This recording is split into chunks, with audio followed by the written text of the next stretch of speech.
Hello everyone, कैसे हो आप सभी। आई होप सो आप सभी बहुत अच्छे होंगे। हमने लास्ट वीडियो में डिस्कस किया था सिलेबस सीए फाउंडेशन अकाउंटिंग का, और आज के इस वीडियो में हम कवर करने जा रहे हैं इंट्रोडक्शन अकाउंटिंग का, कि भाई अकाउंटिंग क्या है, कैसे है, क्यों करना चाहिए या क्यों नहीं करना चाहिए। एवरीथिंग हम इस वीडियो में डिस्कस करने जा रहे हैं। बेसिकली ये वीडियो मैं बात करूं तो उन स्टूडेंट्स के लिए जो कि कॉमर्स बैकग्राउंड से नहीं आते, तो जो कॉमर्स बैकग्राउंड से नहीं आते वो इस वीडियो को कंप्लीटली जरूर जरूर जरूर देखें। राइट, आप इस वीडियो को देखो, बहुत मजा आने वाला है, आपको बहुत अच्छे से समझ भी आने वाला है। राइट, चलो अब बात आती है, हम स्टार्ट करते हैं। अगर मैं आप में से किसी से भी पूछूं जो कि कॉमर्स बैकग्राउंड से नहीं आता, क्योंकि जो कॉमर्स बैकग्राउंड से आते हैं वो इतना तो जानते हैं कि अकाउंटिंग क्या होती है। राइट, मैं आपसे पूछूं व्हाट इज अकाउंटिंग, कि भाई अकाउंटिंग क्या होती है, तो आप में से अधिकतर लोग कहेंगे मैम सुना है, कभी कभी जिसने सुना होगा अकाउंटिंग का मतलब होता है बही खाता रखना।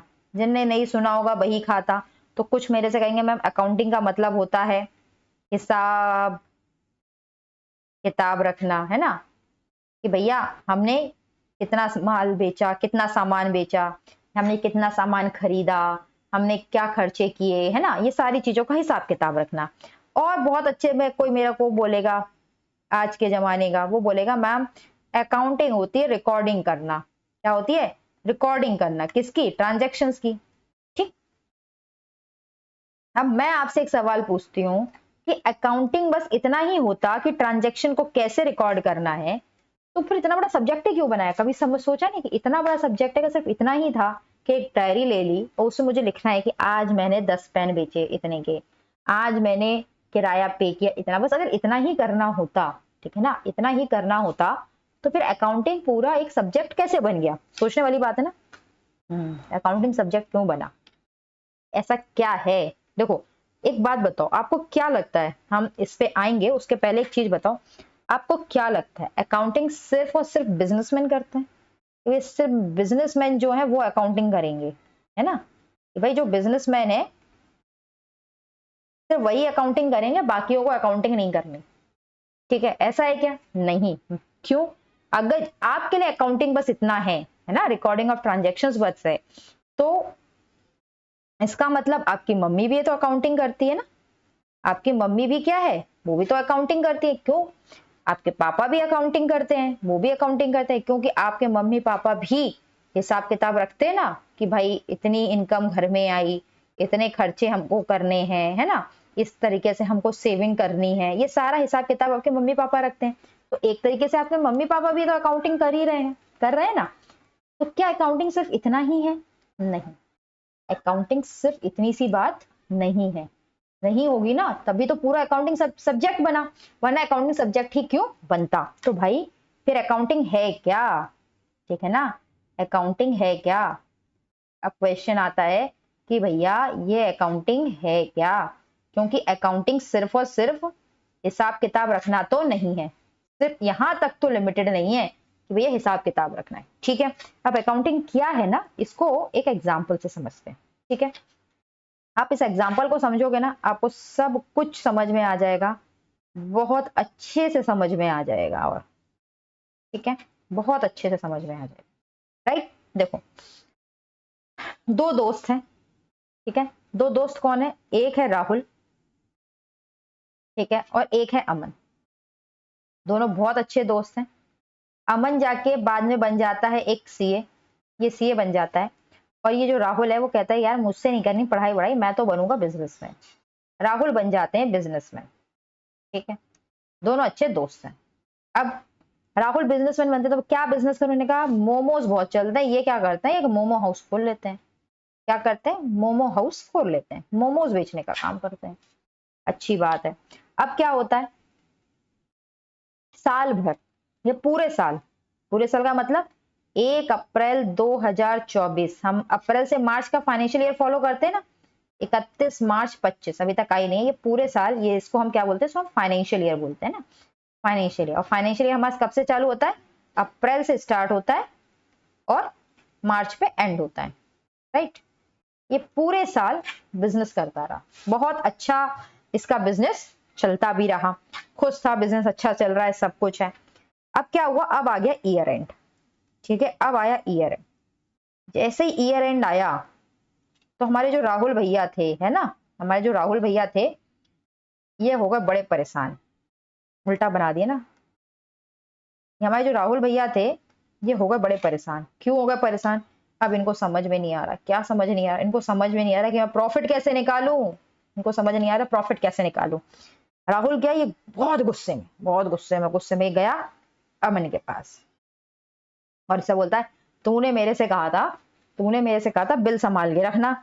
ठीक है, मैंने सारे बिल संभाल के रखे हैं, सब कुछ किया है, लेकिन प्रॉफिट कैसे कैलकुलेट करूं, प्रॉफिट कैसे कैलकुलेट करूं? वो इतनी सारी फाइल पूरी लेके पहुंच गया अमन के अपने दोस्त के पास, देख इतनी फाइलें हैं, इतने बिल्स हैं, इतना ये है, अब मैं से प्रॉफिट कैसे कैलकुलेट करूं? अमन कहता है, शांत भाई शांत। अब क्या होता है, राहुल भैया जो रहते हैं ना, ये राहुल भैया, ये जो बिल की फाइल लेके पहुंचे होते हैं, बिल फाइल या कह लो डॉक्यूमेंट्स जो लेके पहुंचे होते हैं ना, बिल या डॉक्यूमेंट जो लेके पहुंचे होते हैं अमन के पास, उसमें ये क्या क्या रखे रहते हैं? उसमें बहुत सारे बिल रहते हैं। देखो क्या क्या के बिल रहते हैं इसको ना, उसमें सेल जो इन्हें की रहती है वो रहते हैं। ठीक है, इन्होंने जो परचेज की उसके डॉक्यूमेंट भी रहते हैं। ठीक है, सेल के डॉक्यूमेंट हैं, परचेज के डॉक्यूमेंट हैं। ये एक फैमिली डिनर पे गए रहते हैं। ठीक है ना, फैमिली डिनर पे गए रहते हैं, अच्छी बात है, ये उसके बिल भी लगा देते हैं। ये मूवी देखने गए पीवीआर पे, उसका बिल भी लगा देते हैं। इन्होंने स्टॉप का जो रेंट था अपने वो पे किया, उसका बिल लगा देते हैं। ठीक है, इन्होंने इलेक्ट्रिसिटी बिल पे किया, उसका लगा देते हैं। इसी के साथ ये इन्होंने क्या कहते हैं, कुछ होम डेकोर आइटम खरीदा, उसका बिल भी लगा, जितना भी था सब इनने लगा दिया। और ये बिल की फाइल ऐसे ढेर सारे बिल्स लेके अमन के पास। अब अमन ऐसे सर धर के बैठ गया, ये क्या है भाई? अमन कहता है, राहुल दोस्त यार भाई एक बात बता मेरे को, तेरे को प्रॉफिट किसका कैलकुलेट करवाना है? तेरे को प्रॉफिट किसका कैलकुलेट करना है?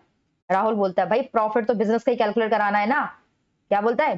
प्रॉफिट किसका कैलकुलेट कराना है? प्रॉफिट तो मुझे बिजनेस का कैलकुलेट कराना है। अमन बोलता है, हाँ तेरे को प्रॉफिट किसका चाहिए? तेरे को प्रॉफिट चाहिए बिजनेस का, राइट?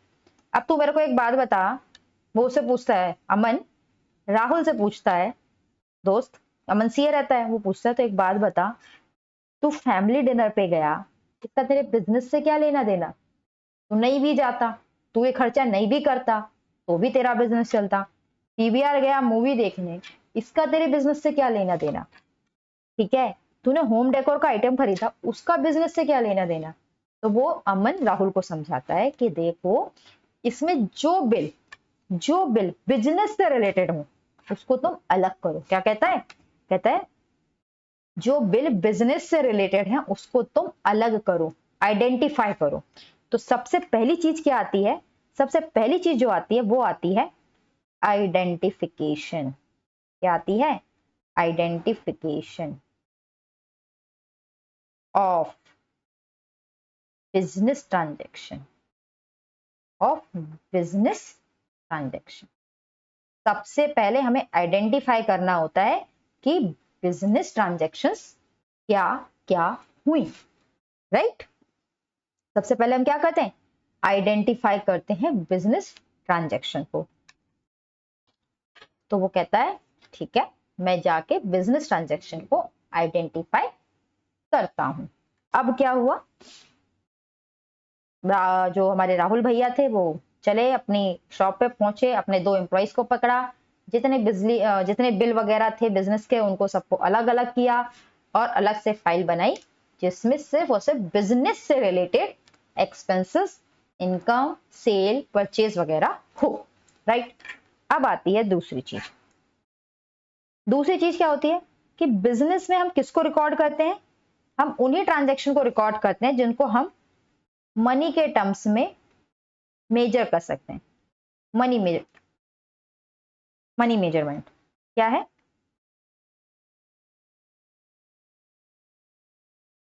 मनी मेजरमेंट का मतलब क्या है भाई? बिजनेस में ऐसी भी चीजें होती हैं जो मनी के टर्म्स में मेजर नहीं होती, राइट। अब ये मोमोज हाउस था। अब एक बात बताओ, इस मोमोज हाउस में आप कौन सी ट्रांजेक्शन रिकॉर्ड करोगे जिसको आप मनी के टर्म्स में मेजर कर सकते हो। अब क्या हुआ, ये सारी बिल बिल अलग अलग करके वो ले आया। बात ही बात में अमन ने पूछा राहुल से, राहुल एक बात बता, तूने साल भर में कितनी सेल की, एग्जाम्पल दे रही हूँ ना, सेल कितनी करी। अब इसने बोला साल भर में मैंने, मान ले पहला साल था, मेरी 50,000 प्लेटें बिक गई मोमोज की। मैंने साल भर में 50,000 प्लेटें बेची मोमोज की, और एक प्लेट जो मैं बेचता हूँ मान लो मैं 100 रुपए की बेचता हूँ, ठीक है। तो ऐसे नहीं पूछा, ठीक है। अमन ने पूछा राहुल से, भाई तूने साल भर में कितनी सेल करी। राहुल बोलता है मैंने 50,000 प्लेटें बेची। अमन कहता है भाई तूने आज तक कभी सुना है किसी की सेल रिकॉर्ड हुई हो बुक में कि मैंने 50,000 प्लेटें बेची, या किसी का प्रॉफिट सुना है कि कितना प्रॉफिट हुआ, तू बोलेगा मेरे को 5,000 प्लेट मोमोज का प्रॉफिट हुआ, ऐसा होता है क्या।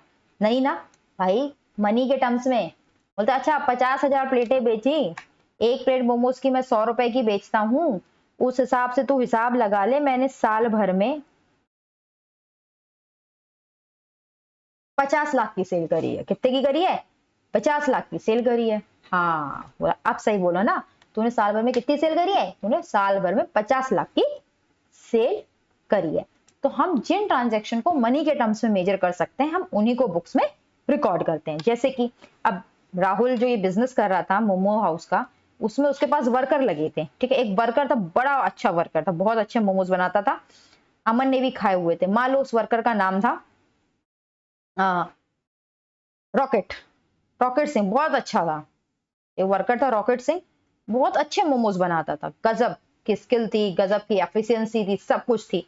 तो क्या आप इसकी स्किल को मनी के टर्म से मेजर कर सकते हो, क्या आप इसकी एफिशिएंसी को मनी के टर्म से मेजर कर सकते हो, नहीं कर सकते ना। आप ये नहीं कह सकते रॉकेट सिंह की एफिशिएंसी जो है वो 4,000 रुपए की है, या रॉकेट सिंह की जो एफिशिएंसी है वो 40,000 रुपए की, आप ऐसा कर सकते हो, नहीं कर सकते हो।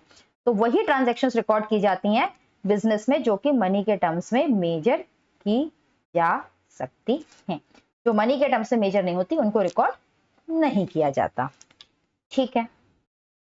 अब हमने दो चीज देख ली, पहले तो हमने बिजनेस ट्रांजैक्शन को आइडेंटिफाई कर लिया, हमने ये देख लिया कि कौन सी ट्रांजैक्शन मनी के टर्म्स में मेजर हो सकती है। अब आती है बात ट्रांजैक्शन को रिकॉर्ड करने की, तीसरी चीज क्या आती है, तीसरा आता है रिकॉर्डिंग ऑफ ट्रांजैक्शन। क्या आता है, रिकॉर्डिंग ऑफ ट्रांजैक्शन, ठीक है। क्या आता है, रिकॉर्डिंग ऑफ ट्रांजैक्शन। अभी जो ट्रांजैक्शन है ना, ये सबसे पहले जो है ट्रांजैक्शन जो सबसे पहले रिकॉर्ड की जाती है वो किस में की जाती है, वो की जाती है जर्नल में। किसमें की जाती है, जर्नल में, ठीक है। कैसे की जाती है जर्नल में ट्रांजैक्शन रिकॉर्ड, जर्नल में ये ट्रांजैक्शन रिकॉर्ड की जाती है क्रोनोलॉजिकल ऑर्डर में। कैसे की जाती है, क्रोनोलॉजिकल ऑर्डर में, ठीक है। इस जर्नल को हम क्या बोलते हैं, बुक्स ऑफ ओरिजिनल एंट्री भी इनको बोला जाता है, राइट।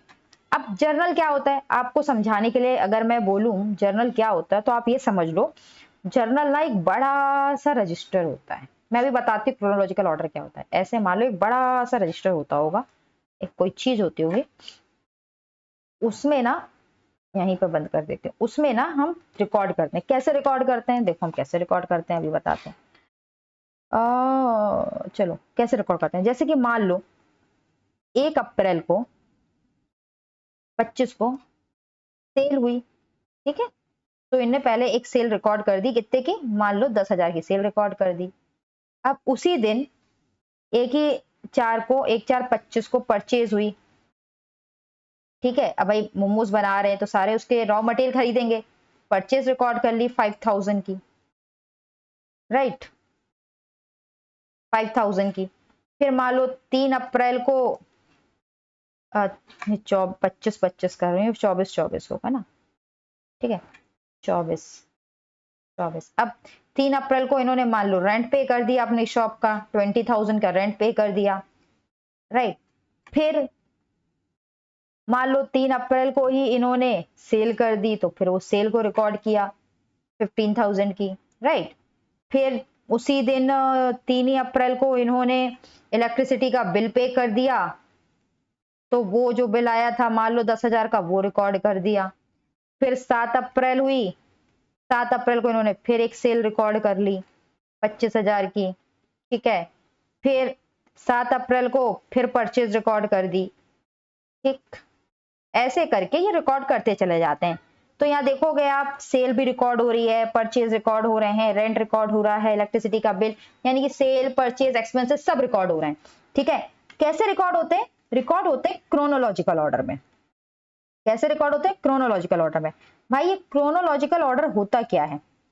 क्रोनोलॉजिकल ऑर्डर होता है जिस ऑर्डर में घटना घटित हुई है उसी ऑर्डर में रिकॉर्ड करना। मतलब मान लो 2 सेल हैं, ठीक है, 2 सेल हैं। एक सेल आपकी, आप जब रिकॉर्ड करो, एक सेल हुई 1 अप्रैल को और एक सेल हुई आपकी 4 अप्रैल को, ठीक है। 2 सेल हैं, 1 अप्रैल वाली और 4 अप्रैल वाली। तो आप पहले कैसे रिकॉर्ड करोगे? आप पहले रिकॉर्ड करोगे 1 अप्रैल वाली सेल को। क्यों? क्योंकि जो पहले हुआ उसको पहले रिकॉर्ड करते हैं। अगर मैं कहूं 1 अप्रैल को भी 2 सेल हुई एक हुई 12 बजे, एक हुई 2 बजे, तो कौन सी सेल को रिकॉर्ड करोगे पहले? पहले रिकॉर्ड करोगे 12 बजे वाली सेल को। तो क्रोनोलॉजिकल ऑर्डर क्या होता है? जिस ऑर्डर में ट्रांजेक्शन्स होते हैं उसी ऑर्डर में ट्रांजेक्शन को रिकॉर्ड करना पड़ता है। तो ये तीसरा स्टेप आता है रिकॉर्डिंग ऑफ ट्रांजेक्शन, जो कि किया जाता है किसमें? जर्नल में, ठीक है। कैसे रिकॉर्ड होता है? क्रोनोलॉजिकल ऑर्डर में होता है, राइट। चलो अब एक बात बताओ, तीसरी, मुझे एक बात बताओ, अब ये जर्नल को देख के कुछ ऐसा नहीं लग रहा कि भाई एक रजिस्टर बनाया, उसी में अकाउंट्स के नोट्स लिख दिए, उसी में इकोनॉमिक्स के भी नोट्स लिख दिए, उसी में बिजनेस स्टडीज के भी नोट्स लिख दिए, उसी में मैथ्स भी कर ली, उसी में इंग्लिश भी, हिंदी भी, सब एक ही रजिस्टर में आपने लिख दिया, सारे नोट्स एक रजिस्टर। अब जब एग्जाम वाला दिन आया तब आपको अकाउंट से नोट्स चाहिए, तो बड़ी प्रॉब्लम हो रही है। 4 पेज यहाँ लिखे हैं, फिर 4 पेज वहां लिखे, बड़ा क्लमजी सा नहीं हो जाएगा? आप ढूंढ पाओगे, आप पढ़ पाओगे एग्जाम टाइम में? नहीं कर पाओगे। तो आप लोग क्या करते हो? अकाउंट्स का रजिस्टर अलग बनाते हो, इकोनॉमिक्स का अलग बनाते हो, बीएसटी का अलग बनाते हो। अब यहाँ पे देखो जर्नल में एक जर्नल है, एक रजिस्टर है, उसी में सेल भी रिकॉर्डेड, परचेज भी रिकॉर्डेड, बाकी के रेंट का खर्चा, इलेक्ट्रिसिटी का खर्चा, सैलरी का खर्चा, सब उसी में रिकॉर्डेड है। अब मैं आपसे कहूं कि भाई ठीक है, आपने ट्रांजेक्शन रिकॉर्ड कर ली, जरा बताना तो टोटल सेल कितनी हुई साल भर की। तो आप क्या करोगे? आप रुक जाओ मैडम, मैं कैलकुलेटर लेके आता हूँ, फिर साल भर यानी 365 दिन की सेल रिकॉर्ड टोटल करोगे? नहीं ना, ऐसा नहीं होता। तो हमारा तीसरा नहीं, ये चौथा स्टेप जो आता है, हमारा जो चौथा स्टेप आता है वो क्या आता है? वो आता है क्लासिफिकेशन ऑफ ट्रांजैक्शन। क्या आता है? Classification of transaction. कि भाई अब क्या करेंगे? अब हम ट्रांजैक्शन को क्लासिफाई करेंगे। इसमें हम क्या करते हैं? हम ट्रांजैक्शन को, जो भी हमारी ट्रांजैक्शन हुई है उसको हम पोस्ट करते हैं, किसमें करते हैं? Post to ledger. हम पोस्टिंग करते हैं किसमें? लेजर में, राइट। कैसे पोस्ट करते हैं? लेजर में पोस्ट करते हैं। अब लेजर में कैसे पोस्ट करते हैं? मान लो ये क्या होता है, ये अलग अलग रजिस्टर बना दिया जाता है इस तरीके से। इसको कहेंगे कि ये सेल का है, जितने भी सेल रिलेटेड ट्रांजेक्शन होंगे यहां रिकॉर्ड करो, ठीक है। ये जो है ये आपके परचेज का है, जो भी परचेज से रिलेटेड हो वो यहां रिकॉर्ड करो, ठीक है। ये क्या है? ये आपने रेंट के जो भी खर्चे किए हैं वो सब आप यहां रिकॉर्ड करो, ठीक। इसमें आप सारा रेंट रिकॉर्ड करो। सिमिलरली ऐसे एक रजिस्टर और बना दिया, आपके जो सैलरी के खर्चे हैं वो आप यहाँ रिकॉर्ड करो। यानी जितने भी बिजनेस में खर्चे हैं या जितने भी आपकी रिक्वायरमेंट है उसके हिसाब से आप अलग अलग लेजर बना देते हो। तो यहाँ से आपको इजिली क्या मिल जाएगी? भाई मेरी टोटल सेल कितनी है, इसे उठाओगे मिल जाएगा। ये आपको टोटल परचेज दे देगी, ठीक है। ये आपको टोटल रेंट दे देगी ना। तो हम इसमें क्या करते हैं? ट्रांजेक्शन को क्लासिफाई करते हैं ताकि आप आसानी से जब आपको जरूरत पड़े तो आप देख सको, हाँ भाई इतनी मेरी सेल है, इतना मैंने परचेज किया, इतना मैंने रेंट पे किया, इतना मैंने सैलरी पे की। जिस तरीके से आप अलग अलग रजिस्टर मेंटेन करते हो हर सब्जेक्ट के लिए, उसी तरह बिजनेस में भी हर ट्रांजेक्शन के लिए अलग अलग लेजर्स मेंटेन किए जाते हैं। अब हो गया क्लासिफिकेशन ऑफ ट्रांजेक्शन। इसके बाद क्या होता है? इसके बाद आता है फिफ्थ में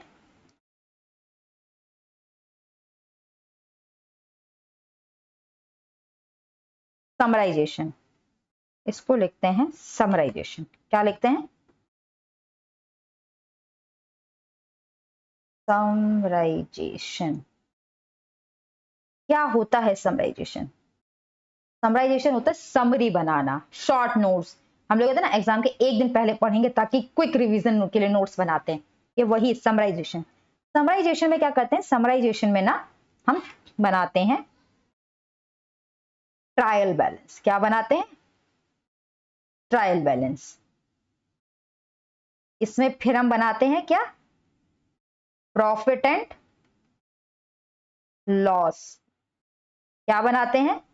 बैलेंस शीट, ये हम बनाते हैं। ठीक है, देखो ट्रायल बैलेंस क्या होता है, वैसे तो जो कॉमर्स वाले उनको पता होगा, जिनको नहीं पता उनको मैं बता देती हूँ ट्रायल बैलेंस क्या होता है। ट्रायल बैलेंस ना ऐसा बनाते हैं, ठीक है, इस तरीके से बनता है। उसमें एक साइड लिखा होता है डेबिट, ठीक है, एक साइड लिखा होता है क्रेडिट, और यहाँ पे लिखा होता है पर्टिकुलर। ठीक है, तो अभी आपको एक लेजर था ना, जिस लेजर से आपको पता चला था टोटल सेल है, तो उस जब सेल का लेजर देखोगे तभी आपको टोटल सेल पता पड़ेगी। तो ट्रायल बैलेंस क्या होता है? इसमें सब कुछ होता है, जितने भी लेजर होते हैं ना उनका बैलेंस यहाँ पोस्ट किया जाता है। यहाँ पे सेल, तो सेल आपको पता चलेगी, हाँ भाई साल भर की टोटल सेल इतनी है। परचेज, हाँ भाई साल भर की टोटल परचेज इतनी है। रेंट, साल भर का टोटल रेंट इतना पे किया। इलेक्ट्रिसिटी, साल भर की टोटल इलेक्ट्रिसिटी है। तो समराइजेशन हो गया ना साल भर का, कि साल भर में मैंने कितनी सेल करी, परचेज करी, रेंट, इलेक्ट्रिसिटी। इस ट्रायल बैलेंस के बेसिस पे ये क्या बनता है? ये ट्रायल बैलेंस बनता है बेस। इस ट्रायल बैलेंस के बेस पे हम बनाते हैं दो चीजें, ठीक है ना। इस ट्रायल बैलेंस के बेस पे हम बनाते हैं दो चीजें। वो दो चीजें क्या होती हैं? एक होती है आपकी पीएनएल और दूसरी होती है बैलेंस शीट। ठीक है, अब पीएनएल क्या बनाती है? पीएनएल आपको बताती है आपकी प्रॉफिटेबिलिटी। क्या बताती है? कि आपको कितना प्रॉफिट हुआ, ये बताती है प्रॉफिटेबिलिटी। इसको हम कहते हैं परफॉर्मेंस। ठीक, और बैलेंस शीट क्या बताती है? बैलेंस शीट बताती है पोजीशन। ठीक है, किसकी पोजीशन बताती है? असेट्स की एंड लाइबिलिटी की। असेट्स क्या है? जो आप ओन करते हो ना, और लाइबिलिटी क्या है? जो आप ओ करते हो, मतलब जो आपको देना है। ओन, जो आप जिसपे आपका अधिकार है। अब मैं आपको थोड़ा सा समझा दूं, अगर आपको थोड़ा सा कंफ्यूजन हो कि भाई ये प्रॉफिटेबिलिटी और ये बैलेंस शीट जो बताती है पोजीशन, इसमें डिफरेंस क्या है। प्रॉफिट एंड लॉस ये तो बताता है कि ईयर में इतना प्रॉफिट हुआ, उसको हम बोलते हैं प्रॉफिटेबिलिटी। बैलेंस शीट बताते हैं हम इतना असेट हमारे पास है, ये इतनी लायबिलिटी हमारे पास है, वो हो गई पोजीशन। अगर मैं एक स्टूडेंट लाइफ से इसको कनेक्ट करूं तो देखो, एक स्टूडेंट है, मान लो दो स्टूडेंट है ना, दो स्टूडेंट है, एक स्टूडेंट है ए, राइट, और एक स्टूडेंट है बी। अब ये स्टूडेंट क्या है, मान लो फर्स्ट जब यूटी हुआ, इसके अकाउंट्स में आए 25 नंबर। सेकेंड यूटी हुआ, इसके मार्क्स आ गए, ये आउट ऑफ 40 है ना, सेकेंड यूटी हुआ, इसके मार्क्स आ गए 36। थर्ड यूटी हुआ, इसके मार्क्स आ गए 19। फोर्थ यूटी हुआ, इसके मार्क्स अगेन इंक्रीज कर गए 30। ये है बी स्टूडेंट। इसका क्या है? इसका फर्स्ट यूटी में आया 35, सेकेंड में आया 36, फिर आया 34, फिर आ गया 37, राइट। इस तरीके से बी के मार्क्स आते थे। अब अगर तुम देखोगे तो यहां से यहां इसकी परफॉर्मेंस क्या हो गई? ये परफॉर्मेंस है ना, ये देखा जाए तो दोनों की परफॉर्मेंस है। एक की परफॉर्मेंस अच्छी हो जाती है, फिर गिर जाती है, फिर ये हो जाती है, तो ये इनकी परफॉर्मेंस है। मार्क्स इनकी क्या बताते हैं? परफॉर्मेंस। लेकिन अगर पोजीशन की बात करूं मैं, तो पोजीशन किसकी अच्छी? पोजीशन क्या होगी इन दोनों की? पोजीशन ये होगी कि बी जो है ना, इसकी जो पोजीशन है वो क्या है? कंसिस्टेंट है भाई। क्या है? कंसिस्टेंट टाइप का बंदा है ना, क्या है? कंसिस्टेंट है, इसकी पोजीशन अच्छी होगी क्लास में, क्योंकि ये हमेशा अपनी परफॉर्मेंस मेंटेन रखता है। तो पोजीशन बताती है बैलेंस शीट, ठीक है ना, कि भाई हाँ इसके पास असेट्स अच्छे हैं तो इसकी पोजीशन अच्छी है, लायबिलिटी कम है, पोजीशन अच्छी है, लायबिलिटी ज्यादा है, पोजीशन खराब है, तो ये आपकी पोजीशन बताती है। ठीक है, चलो अब समरी भी बन गई, सब हो गया। अब आता है अगला, कितने पॉइंट हो गए थे भाई? Fifth, sixth. सिक्स्थ आता है आपका, क्या बोलते हैं, हाँ, एनालिसिस एंड इंटरप्रिटेशन।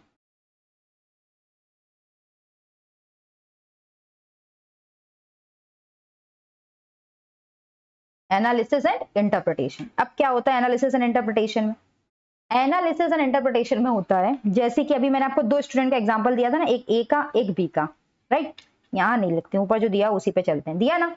अब यहाँ से एक चीज आपको तो क्लियर हो रही है, क्या आप ये एनालाइज कर सकते हो कि बी एक कंसिस्टेंट स्टूडेंट है, उसकी परफॉर्मेंस क्या रहती है, एक जैसी रहती है। बी इनकंसिस्टेंट है, कभी परफॉर्मेंस अच्छी हो जाती है, कभी गिर जाती है, ये ए का है, ठीक है। तो आपने एनालाइज कर लिया ना, कैसे भाई 25 मार्क्स फर्स्ट ड्यूटी में आते, 25 से 36 हो गए, फिर 36 से 19 हो गए, 19 से 30 हो गए। आपने एनालाइज किया कि भाई ये कंसिस्टेंट बंदा नहीं है, ये आपकी इंटरप्रिटेशन, एनालाइज किया, एनालाइज करके इंटरप्रिटेशन आ गई ये कंसिस्टेंट बंदा नहीं। बी क्या, आपने बी को देखा 35, 36, 34, 37, यानी ये क्या है, एनालाइज करने मतलब ये इंटरप्रिटेशन आपने निकाली, कंसिस्टेंट है बंदा, ये आपको पता चले। उसी तरह बिजनेसेस में भी होता है भाई, बिजनेस में भी ना आपकी क्या होती है, बिजनेस में भी आपकी होती है प्रॉफिटेबिलिटी, है ना, प्रॉफिटेबिलिटी आती है, और आपकी क्या होती है, पोजीशन होती है। तो भाई अगर ये पोजीशन, प्रॉफिटेबिलिटी क्या है, मान लो प्रॉफिटेबिलिटी मैं कह रही हूँ उसका जो ग्रॉस प्रॉफिट है, ग्रॉस प्रॉफिट से कंफ्यूज ना करें, मैं कह रही हूँ प्रॉफिट परसेंटेज है, कंपनी का जो प्रॉफिट परसेंटेज है वो हर साल मेंटेन रह रहा है, कितना, 10 to 12% के बीच।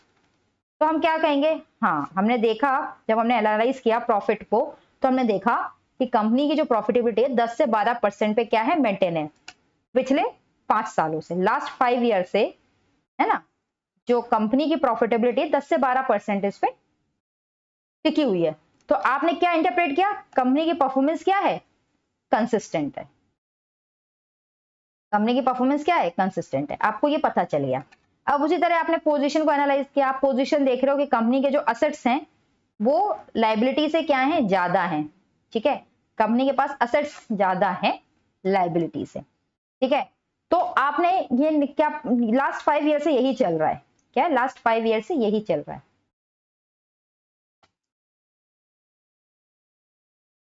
ना, लास्ट 5 ईयर से यही चल रहा है, ये कंपनी की जो असेट्स हैं वो लाइबिलिटीज से ज्यादा ही है, अच्छी पोजीशन है कंपनी के, कंपनी के पास अच्छे खासे असेट्स है अपनी लाइबिलिटी को रिकवर करने।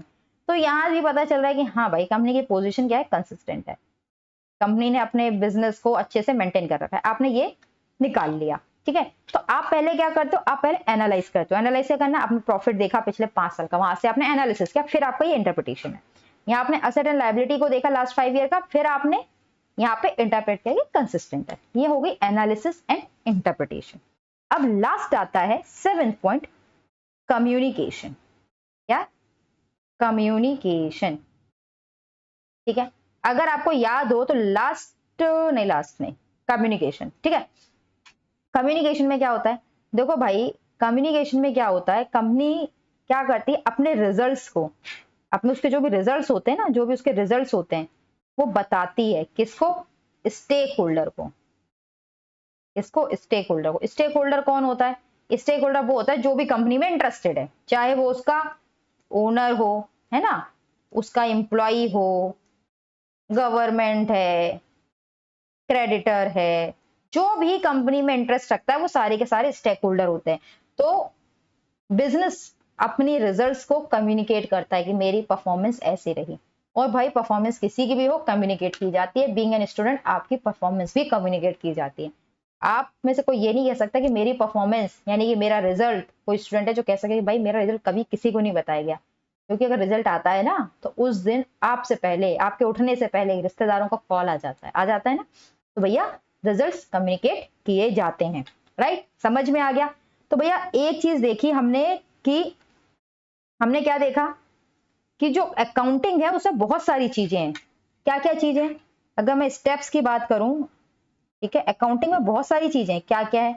पहले तो हम आइडेंटिफिकेशन करते हैं, है ना, क्या करते हैं, आइडेंटिफिकेशन करते हैं, फिर हम आइडेंटिफिकेशन करके देखते हैं क्या ट्रांजैक्शन मनी के टर्म्स में मेजरेबल है या नहीं, फिर हम उसको रिकॉर्ड करते हैं, है ना, रिकॉर्ड हो जाने के बाद ट्रांजैक्शन को हम क्लासिफाई करते हैं, ठीक, क्लासिफाई हो गई ट्रांजैक्शन तो उसके बाद हम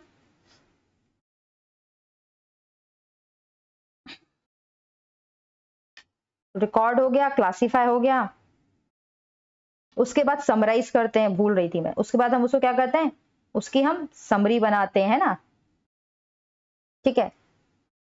6th पॉइंट में हम एनालाइज एंड इंटरप्रिटेट करते हैं, फिर 7th में हम कम्युनिकेशन करते हैं। 7th में हम क्या करते हैं? 7th में हम कम्युनिकेशन करते हैं। ठीक है, क्या करते हैं? कम्युनिकेशन करते हैं। तो अकाउंटिंग के अंदर हमारे कितने स्टेप्स हो गए? अकाउंटिंग में हमारे 7 स्टेप्स हो गए। कितने स्टेप्स हो गए? 7 स्टेप्स। और देखो सबका एक तरीका है, ये इसी स्टेप में चलेगा। ऐसा नहीं हो सकता आप कम्युनिकेट पहले कर दो या ये उसके बाद आप समराइज करो, ठीक है, फिर आप आइडेंटिफाई करो। ये जो ऑर्डर है यही चलेगा ना। आइडेंटिफिकेशन होगा, मनी के टर्म से मेजर है कि नहीं, फिर उसको रिकॉर्ड, फिर क्लासिफिकेशन, फिर ये ऑर्डर सेम रहेगा। तो एक चीज तो हम अपने दिमाग में क्लियर कर सकते हैं एक सिंपल टर्म्स में, क्योंकि अकाउंटिंग की जो डेफिनेशन हम यूज करते हैं, जो कि बुक्स में यूज की हुई, वो हम कल पढ़ेंगे। लेकिन हम एक चीज जो यहाँ से डिराइव कर सकते हैं, वो हम क्या डिराइव कर सकते हैं? देखो, जो चीज हम यहाँ से डिराइव कर सकते हैं वो ये डिराइव कर सकते हैं कि भाई जो अकाउंटिंग है वो क्या है? वो सिस्टमैटिक रिकॉर्डिंग ऑफ ट्रांजैक्शन। एक मिनट ना, इसको यहां से अगर मैं बहुत नॉर्मल लैंग्वेज में बोलूं तो क्या है अकाउंटिंग? सिस्टमैटिक रिकॉर्डिंग, ठीक है ना। उसके बाद उसका क्लासिफिकेशन है ना, systematic recording, classification, summarization, analysis and interpretation.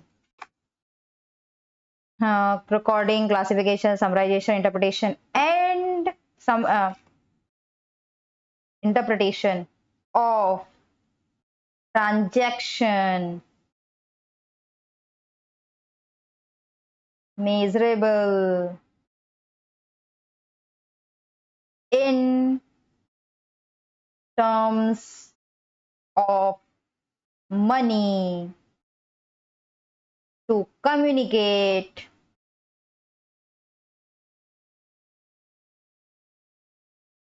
the users of financial statement। ये हो गया।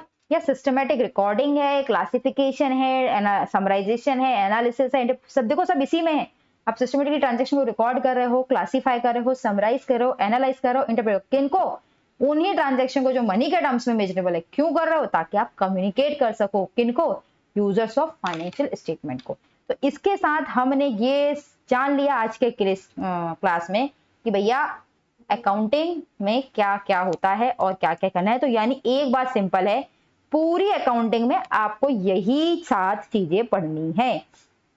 आपको पूरी अकाउंटिंग में यही 7 चीजों को करने का तरीका पढ़ना है। इसके अलावा कोई 8वीं चीज अकाउंटिंग में नहीं है। राइट?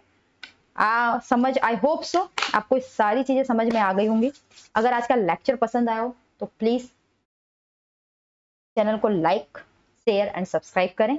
कल की क्लास में हम अकाउंटिंग की डेफिनेशंस और अकाउंटिंग के बेनिफिट्स, टाइप्स ऑफ अकाउंटिंग और भी बहुत सारी चीजें, यूजर्स ऑफ अकाउंटिंग, वो सारी चीजें कवर करेंगे। आज की क्लास में इतना ही। मिलते हैं नेक्स्ट क्लास में।